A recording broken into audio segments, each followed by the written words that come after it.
आज की जो प्रेस वार्ता है वो विषय में है। मध्य प्रदेश के अंदर 6 महीने से 3 साल के छोटे बच्चे, उनके पोषण के लिए, गर्भवती महिलाओं के पोषण के लिए और जो बच्चियां स्कूल से ड्रॉप आउट हो जाती हैं उन गरीब बच्चियों के लिए सरकार ने एक स्कीम निकाली कि उन बच्चों को राशन दिया जाएगा कि वो घर ले जाएं और उन छोटे बच्चों का, उन गर्भवती महिलाओं का, उन स्कूल से ड्रॉप आउट हुई लड़कियों का जो पोषण है, फोर्टिफाइड पोषण, मतलब विटामिन मिनरल्स वाला जो पोषण है वो उनको बच्चों को मिले। बहुत अच्छी महत्वाकांक्षी योजना है और करीब 2,500 करोड़ रुपए का ये प्रोजेक्ट था। इसकी जांच जाहिर सी बात है सीबीआई, ईडी ने तो नहीं की, मगर इसी राज्य के जो ऑडिटर जनरल हैं, जो ऑडिट होती है, जो हर सरकार के अंदर, हर राज्य सरकार के कुछ स्कीमों की रैंडम ऑडिट होती है, उस ऑडिट के अंदर एक इतना बड़ा भ्रष्टाचार पाया गया कि उसका एक्सक्यूज देना मुश्किल है। देखिए, ये भ्रष्टाचार किस तरह से होता है कि आपको बच्चों को अनाज बांटना है, गरीब बच्चों को। अब आपको बांटना है, मान लीजिए 1000 मीट्रिक टन, कागजों में आपको 1000 मीट्रिक टन दिखाना है, मगर बांटना आपको मान लीजिए सिर्फ 1 मीट्रिक टन है और 999 मीट्रिक टन आपको गबन कर जाना है, बच्चों के हिस्से का पैसा आपको खा जाना है। तो आपको 3 जगह इसकी जो है योजना बनानी पड़ेगी। क्या करना पड़ेगा आपको? पहले तो आपको कागजों में दिखाना पड़ेगा कि भाई 1000 मीट्रिक टन ये वाला जो अनाज है, फोर्टिफाइड मील है, ये प्रोड्यूस हुआ, मैन्युफैक्चर हुआ। 1000 मीट्रिक टन जो अनाज है ये ट्रांसपोर्ट हुआ बच्चों की आंगनवाड़ी तक, और आंगनवाड़ियों में 1000 मीट्रिक टन बट गया। ये आपको तीनों जगह मैनेज करके चलना है, और तीनों में से भी अगर एक जगह आपने मैनेज नहीं किया तो वहां पे चोरी पकड़ी जाएगी। अब यहां क्या हुआ, जहां प्रोडक्शन होता है, जिन फैक्ट्रियों में कहा गया कि यहां पे 1000 मीट्रिक टन, मैंने उदाहरण दिया है, यहां पे 1000 मीट्रिक टन बनाया गया। यह पता चला कि उन फैक्ट्रियों की इतनी कैपेसिटी नहीं है कि वो इतना अनाज जो है, फोर्टिफाइड मील जो है वो बना सके, इतना फूड जो है वो प्रोसेस कर सके, नंबर 1। दूसरा, कोई भी फैक्ट्री चलेगी दोस्तों तो वो बिजली लेती है। ये ऑडिट का एक सबसे साधारण नियम है कि आप उसकी बिजली की कंजम्पशन से नापते हैं कि वो फैक्ट्री चली या नहीं चली। तो उसकी जो बिजली कंजम्पशन है वो बता रही है कि वो फैक्ट्री चली ही नहीं।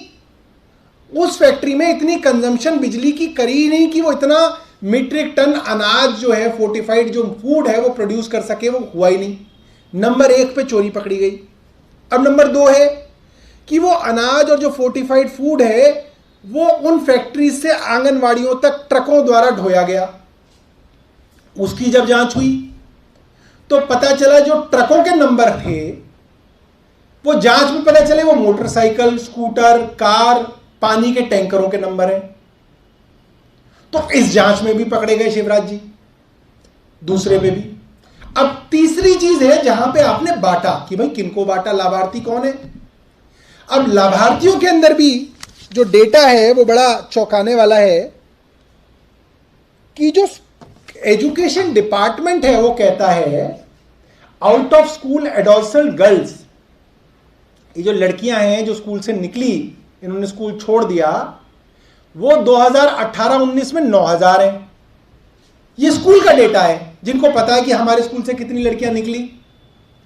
और जो इस डिपार्टमेंट ने, women and child welfare department ने अपनी बिना सर्वे किए जो जानकारी दी और एस्टिमेट लगाया, वो लगाया 36,08,000 बच्चे।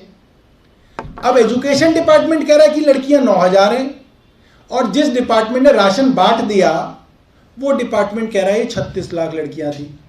तो ये तीसरा चरण है।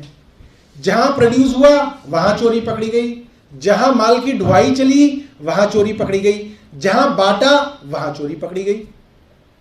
तीनों जगहों पे मध्य प्रदेश के ऑडिटर जनरल ने चोरी पकड़ ली। 2,500 करोड़ का ये प्रोजेक्ट था। 8 डिस्ट्रिक्ट, मध्य प्रदेश में 50 डिस्ट्रिक्ट हैं, 8 डिस्ट्रिक्ट के अंदर मुझे बताया गया 24% जगहों पे सैंपल लिया गया। इसका मतलब लगभग 8 डिस्ट्रिक्ट का 24% लगा लो तो 2 डिस्ट्रिक्ट, और 2 डिस्ट्रिक्ट के अंदर ये 150 करोड़ का बताया जा रहा है मामला। तो अगर 50 डिस्ट्रिक्ट हो गए तो सीधा सीधा 1,000 करोड़ का, ये ज्यादा हो गया, 150 इंटू 50, 5,000 करोड़ हो गया। तो ऐसा कैसे हो सकता है? 150 इंटू 25, 7500, 150 इंटू 50, 7500, तो करीब करीब 7500 करोड़ का मेरा एस्टीमेट है। असली एस्टीमेट तब होगा जब इसकी जांच हो। हम ये चाहते हैं जो भी प्रोजेक्ट है जिसकी जांच अभी मात्र 8 डिस्ट्रिक्टों के अंदर 24% सैंपल लेके की गई है, इसकी एक इंडिपेंडेंट जांच हो। और ये उनके ऑडिटर जनरल ने भी अपनी रिपोर्ट में कहा है। अब प्रधानमंत्री जी इतने दिनों से कह रहे हैं, लाल किले पे चढ़ के प्रधानमंत्री जी ने कहा कि मैं भ्रष्टाचार के खिलाफ हूं। हम उनकी बात मानते नहीं है, मगर अगर उनकी बात मानी भी जाए तो ये तो भ्रष्टाचार की इतनी बड़ी कहानी इतने दिनों से टेलीविजन चैनल्स पे चल रही है, उनके अपने राज्य के मुख्यमंत्री के खिलाफ है। क्योंकि शिवराज सिंह चौहान जो है उनके अंडर ये सीधा डिपार्टमेंट आता है। इसकी जांच जो है प्रधानमंत्री जी को सीबीआई से करानी चाहिए। डेफिनेटली इसके अंदर मनी लॉन्ड्रिंग हुई है, इसके अंदर ईडी से जांच करानी चाहिए। और आज आम आदमी पार्टी के सभी विधायक जो हैं दोपहर में सीबीआई दफ्तर जाएंगे और मांग करेंगे कि इसकी सीबीआई से जांच कराई जाए। ये बहुत बड़ा मामला है। पहले भी व्यापम के अंदर शिवराज सिंह चौहान साहब का नाम जो है बहुत आया। इसकी जांच जो है, क्योंकि हमारे बच्चों के निवाले का मामला है।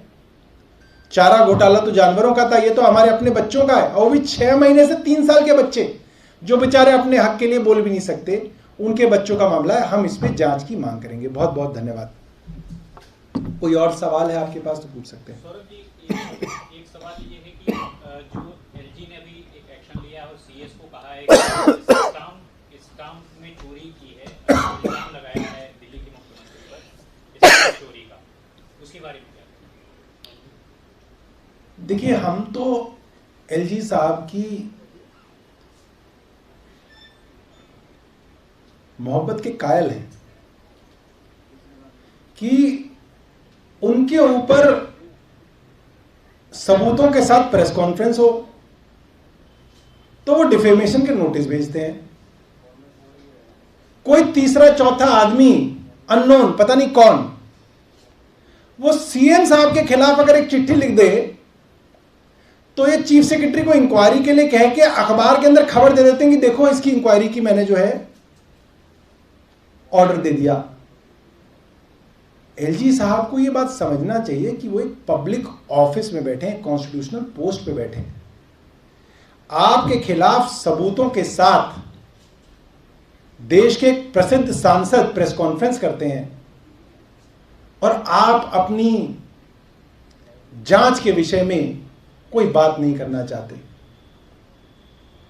और एक तरफ ऐसी पार्टी है कि कोई उलझुल आदमी एलजी को चिट्ठी लिख दे और आम आदमी पार्टी सीना चौड़ा करके कहती है आप जांच करा लो एलजी साहब, हमें कोई दिक्कत नहीं है। चीफ सेक्रेटरी से जांच करा लो, सीबीआई से जांच करा लो, ईडी से जांच करा लो, जिससे जांच करानी है एलजी साहब जांच करा ले, हमें कोई दिक्कत नहीं है। एंसेस्ट्रल प्रॉपर्टी है सीएम साहब की, कलेक्टर के रेट्स पे वो प्रॉपर्टी बिकी है। पूरे देश में कलेक्टर रेट्स पे प्रॉपर्टीज बिकती हैं। जो जांच करानी चाहें एलजी साहब करा लें, मगर हाथ जोड़ के निवेदन है एलजी साहब, आप इस पद की गरिमा को समझें। आपके ऊपर बहुत सीरियस एलिगेशंस लग रहे हैं, आप भी अपने को जांच के लिए प्रस्तुत करें। यह बहुत जरूरी है उस संवैधानिक पोस्ट के लिए कि एलजी साहब के ऊपर 3 आरोप अब तक लगे हैं। एक मामला नोटबंदी के समय पुराने नोटों को नए नोटों से बदलने का है, दूसरा मामला अपनी बेटी को डिजाइनिंग के कॉन्ट्रैक्ट देने का मामला है। तीसरा मामला कारीगरों को हाई कोर्ट के आदेश के विरुद्ध जाकर कैश में पेमेंट देने का है। पब्लिक डोमेन में सबूत हैं। सांसद प्रेस कॉन्फ्रेंस कर रहे हैं, एलजी साहब अपने आप को जांच के लिए प्रस्तुत नहीं कर रहे। इसका मुझे खेद है। हम हर तरीके की जांच के लिए अपने आप को प्रस्तुत करते हैं।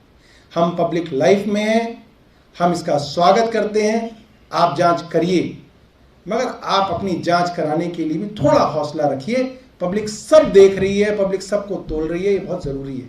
और कोई सवाल? Thank you.